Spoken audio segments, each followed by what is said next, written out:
మీకంటే మీ wife famous. మీరు అవునన్నా కాదన్నా 100% అండి. గౌరీ నాయుడు అనే వ్యక్తి అనసూయ దగ్గర ఫస్ట్ స్టైలింగ్ చేసినప్పటి నుంచి నాకు తెలుసు వ్యక్తిగతంగా. ఆమె ఫస్ట్ స్టైలింగ్ చేసింది ఒక మనసు అనే సినిమాకి ఒక అసిస్టెంట్గా చేసింది. తర్వాత రంగస్థలం, ఖైదీ 150లో సుష్మిత గారికి అసిస్ట్ చేసి అక్కడ చాలా మంచి నేమ్ తెచ్చుకుని వాల్మీకి సింగిల్ కార్డ్. సరే అవన్నీ మీరు చెప్తారు కానీ నాకు తెలిసింది నేను చెప్తున్నా. గౌరీ నాయుడు గారు అలాగా చిన్న ఫోటోషూట్లు అప్పుడు కూడా అనసూయకి హెల్ప్ చేస్తున్నప్పుడు అప్పటి నుంచి నాకు తెలుసు. అనసూయ నాకు చాలా క్లోజ్ ఫ్రెండ్ కాబట్టి ఈ అమ్మాయి నాకు తెలుసు అప్పుడే. ఆ అమ్మాయికి అసలు లవ్ ఫేజ్ ఒకటి ఉంటుందని కానీ హైతేజ నాయుడు అనేవాడు దొరుకుతాడని కానీ నాకు తెలియదు. నాకు హైతేజ నాయుడు లేదండి బ్యాక్ ఎండ్లో, బట్ తనకి గౌరీ నాయుడు ఉన్నప్పుడు హైతేజ నాయుడు అలా అంటారా? సరే అయితే హ్యాపీ తీసుకుంటా అన్నప్పుడు అసలు మీ ఇద్దరు లవ్ స్టోరీ గురించి చెప్పండి, బ్రీఫ్గా కాకుండా కొంచెం ఎలాబరేటెడ్గా చెప్పండి. ఎందుకంటే ఈ ఇంటర్వ్యూనే హైతేజకి సంబంధించి ఏదన్నా తెలుసుకోవాలంటే ఇక్కడికి రావాల్సిందే. అంటే 2011లో పరిచయం అండి. సో కామన్ ఫ్రెండ్ ద్వారా పరిచయం.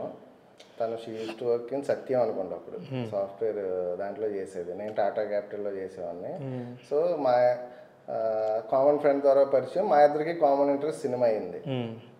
అమ్మాయికి కూడా బాగా ఇంట్రెస్ట్, చాలా చాలా చాలా ఇంట్రెస్ట్ సినిమా. ఇది 2011 కరెక్ట్ ఇంట్రెస్ట్. సో అప్పటి నుంచి తను సినిమా ట్రయల్స్, కాస్ట్యూమ్ డిజైనింగ్ అని, ఈవెంట్స్, మై ఈవెంట్ మేనేజ్మెంట్ అని అట్లా ట్రై చేస్తూ ఉండేది. నేను ఈ చిరంజీవి గారి ఫ్యాన్స్ అని ఇట్లా ఈ యాక్టివిటీస్లో తిరుగుతూ ఉండేవాళ్ళం.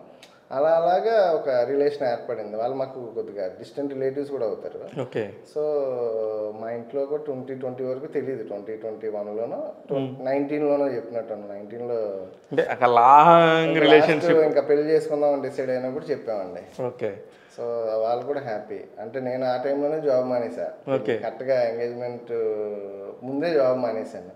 తను అసలు నువ్వు జాబ్ మానేసేవని కానీ వాళ్ళ ఇంట్లో ఎస్పెషల్ ఇప్పుడు వాళ్ళ ఇంట్లో ఒక అమ్మాయిని ఇవ్వాలంటే ఏం చేస్తాడు, సినిమా అంటున్నాడు, సినిమా ఇండస్ట్రీలో మీరు అన్నట్టే సక్సెస్ రేట్ 5%, అయ్యేం ఆలోచించలేదు వాళ్ళు. సో గౌరీ మీద వాళ్ళకి నమ్మకం, తనకి నా మీద నమ్మకం, అంతే. ఇంకా అట్లా స్టార్ట్ అయిందండి జర్నీ. లాక్డౌన్లో జూలైలో చేసుకున్నాం. కరెక్ట్, తెలుసు, అందుకే పిలవలేదు మమ్మల్ని. అవును, పిలిచినా కూడా వచ్చే పరిస్థితి లేదు. ఫస్ట్ లాక్డౌన్లోనే, ఫస్ట్ వేవ్. అయితే ఇక్కడ ఈ 8 ఏళ్ల జర్నీలో మామూలుగా అయితే కనుక ఈ ఇండస్ట్రీలో కానీ చాలా గొడవలు, అంటే అంత లాంగ్ పీరియడ్ ఉండకూడదు. 1 ఇయర్ లవ్ చేసేసుకుని టక్మని పెళ్లి చేసుకుంటే అది వేరే విషయం. వీటి మధ్యలో కీచులాట్లు గొడవలు వచ్చినప్పుడు ఏం చేసేవాళ్ళు? ఏం లేదండి, నేను తనకి కొద్దిగా ఏమంటారు, she is very particular about few things అండి. తన చాలా డిసిప్లైన్డ్ లైఫ్ తనది. మనకు అసలు డిసిప్లిన్ లేని వ్యవస్థ. మన ఇంట్లో మాట వినలేదు, కానీ నేను మా డాడీ అంటే కొద్దిగా భయపడేవాడిని.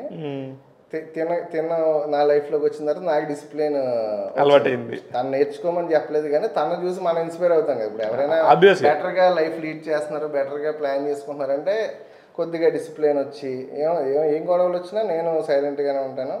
తనకు కూడా ఒకవేళ నేను ఏదో పని చేసినా ఏం చేసినా తనకు కూడా కోపం వెరీ స్ట్రైట్ ఫార్వర్డ్ ఉంటుంది, బ్యాక్ ఎండ్ ఏమి ఉండదు. తనకు కూడా ఇమీడియట్గా మాట అన్నా వెంటనే కూల్ అయిపోతారు. ఇంకా అట్లా ఇద్దరికే తెలుసు.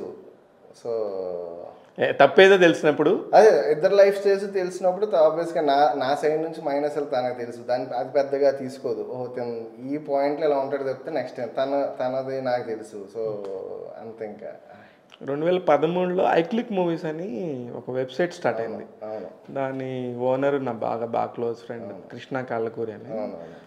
ఆయన ద్వారా అనసూయతో ఒక ఫోటో షూట్ చేయాలి. Anasuya first pregnant. అప్పటికే నాకు తెలిసి అనసూయ 5 months ప్రెగ్నెంట్. అది బయటకు కనబడకుండా ఫోటోషూట్ చేయాలి. దానికి సంబంధించిన కాస్ట్యూమ్స్ ఇవన్నీ ఆ హడావుడప్పుడు నేను గౌరీని కలిసాను. అట్లాగా ఓన్లీ దానికోసం అప్పట్లో చాలా బడ్జెట్, ఫోటోషూట్కి డబ్బులు బడ్జెట్ ఎవరిస్తారు సార్? కానీ అప్పుడు ఐక్లిక్ వాళ్ళు చాలా ఒక మంచి బడ్జెట్, ఒక చాలా నెక్స్ట్ లెవెల్ బడ్జెట్ ఇచ్చి షూట్ చేసాము. జస్ట్ ఒక 4 hours 5 hours 6 కాస్ట్యూమ్స్, మళ్ళీ ఆ అమ్మాయి ప్రెగ్నెంట్ అని తెలియకూడదు. ఇట్లాంటివన్నీ చేసి మేము కూడా చాలా చేసి ఇక్కడ దాకా అప్పుడు నాకు గౌరీ గారు తెలుసు. అప్పటి నుంచి నేను ఫాలో అవుతా ఉన్నాను. ఇప్పుడు ప్రొడ్యూసర్ గారి వైఫా లేకపోతే కాస్ట్యూమ్ డిజైనర్ గారి హస్బెండ్ నాకు తెలియదు కానీ అలా ఏం లేదండి, కాస్ట్యూమ్ డిజైనర్ గారి హస్బెండ్ అనుకోండి మీరు. ఎందుకంటే నాకంటే ఫస్ట్ తనే వచ్చింది ఇండస్ట్రీకి. అదే కానీ మీరు చాలా కాంప్రమైజ్డ్గా చాలా తెలివిగా మాట్లాడుతున్న ఫీలింగ్ అయితే ఉండింది నాకు. కాంప్రమైజ్డ్ ఏం లేదండి. ఇద్దరు ఒక రిలేషన్లో ఉన్నప్పుడు తప్పే ఉంటుంది అంటాను నేను. నాకైతే అసలు అటువంటి ఇన్సెక్యూరిటీస్ నాకు లేవు, తనకి లేవు. మగవాళ్ళందరూ మీ విషయంలో మిమ్మల్ని ఫైట్ చేయడానికి వస్తారు సార్. అలాగే ఉండదు సార్ అసలు. అవి నాకు అదేం లేదు. తన ఫస్ట్ వచ్చింది ఇండస్ట్రీకి, నా మీద తనే సీనియర్ 100% సీనియర్కి రెస్పెక్ట్ ఇవ్వాలి. గౌరీ హస్బెండ్ అని చెప్పుకోవడంలో నేను అసలు నామోషి ఫీల్ అవను. అసలు అటువంటిది ఏమి ఉండదు. నేను 10 మందికి చెప్తాను కూడా. నేను కలిసిన ఇండస్ట్రీలో డైరెక్టర్స్ ఎవరికైనా అంటే గౌరీ నా వైఫ్ అండి, ఇలా హస్బెండ్ అని చెప్తాను నేను. అది అసలు దాంట్లో ఎటువంటి ప్రాబ్లం లేదు. కానీ అమ్మాయి చేసిన సినిమాలు కూడా సుష్మిత గారికి అసిస్టెంట్గా అయి ఉండొచ్చు. రంగస్థలం లాంటి ఒక సినిమాకి, ఖైదీ నెంబర్ 150లో కూడా ఎంత కలర్ఫుల్గా ఉంటాయి కాస్ట్యూమ్స్. సాంగ్స్లో ఎస్పెషల్లీ సాంగ్స్ అన్నింటిలోనే అసిస్ట్ చేసింది.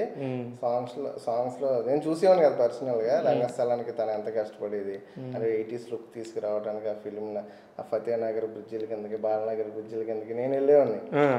అసిస్టెంట్లు ఎవరు లేరు కదా. ఇప్పుడు తను ఏమైనా ఎమర్జెన్సీ ఉన్నా సెట్లోంచి నేను వెళ్ళి అన్ని తీసుకొచ్చి ఇచ్చి అన్ని చేసాం. చాలా కష్టపడేది.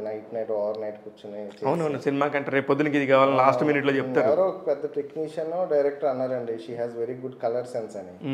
అది చాలా పెద్ద ఎసెట్ తను.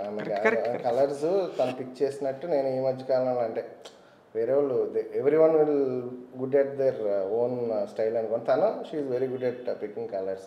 తను మా సినిమాలో చూసినా మీకు హీరోయిన్ కానీ హీరో కానీ చాలా క్యారెక్టర్స్. ఫైనాన్షియల్గా గౌరీ నాయుడు పర్ఫెక్ట్గా ఉంటారా, అయితేజ పర్ఫెక్ట్గా ఉంటారా? గౌరీయే పర్ఫెక్ట్గా ఉంటుంది. గౌరీనే నాకు అంతే, గౌరీయే పర్ఫెక్ట్ అండి. ఎవరు డీల్ చేస్తారు ఫైనాన్షియల్ థింగ్స్? తనే డీల్ చేస్తుంది నా వరకు. అంటే ఈ శశివదన సినిమాకి వచ్చేసరికి ఇనీషియల్గా తను చాలా సినిమాలు వదిలేసుకుంది, పెద్ద సినిమాలు.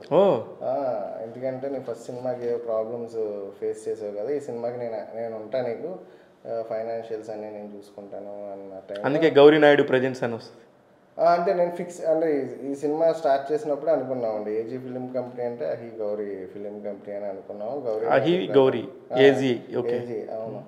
సో గౌరీ నాయుడు ప్రెజెన్స్ అంటే నాకు ఇంకా తను ఇంకా పర్మనెంట్గా ఉండాలని ఇంకా అలా ఫిక్స్ అయిపోయాను సార్. ఇంకా తను చేసిన హెల్ప్ ఇట్స్ అన్ఫర్గెటబుల్.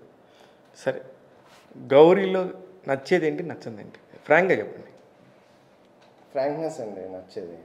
తను షీఈ్ వెరీ కేరింగ్. అంటే తన అనుకున్నది, వాళ్ళు ఎవరికైనా ఏ ప్రాబ్లం వచ్చినా ఏం చేసినా she will stood with them. నచ్చని విషయాలు అంటే ఏం లేవండి. అంటే మనకు నచ్చిన విషయాలు ఏంటంటే పర్ఫెక్ట్గా ఉన్న వాళ్ళు చాలా మందికి నచ్చరు బేసిక్గా. వాళ్ళు ఎప్పుడైనా కోపపడినప్పుడు కానీ ఎప్పుడైనా ఒక ఇష్యూ మీద వాళ్ళతో మనం మాట్లాడేటప్పుడు మనకు కాసేపు కోపం వస్తుంది వాళ్ళ మీద, తప్పితే తర్వాత ఆలోచిస్తే వాళ్ళే కరెక్ట్ కదా అనిపిస్తుంది. సో అది ఇంకా నచ్చిన విషయం అని ఏమనుకుంటాం, ఇంకా అదొకటి అనుకోండి.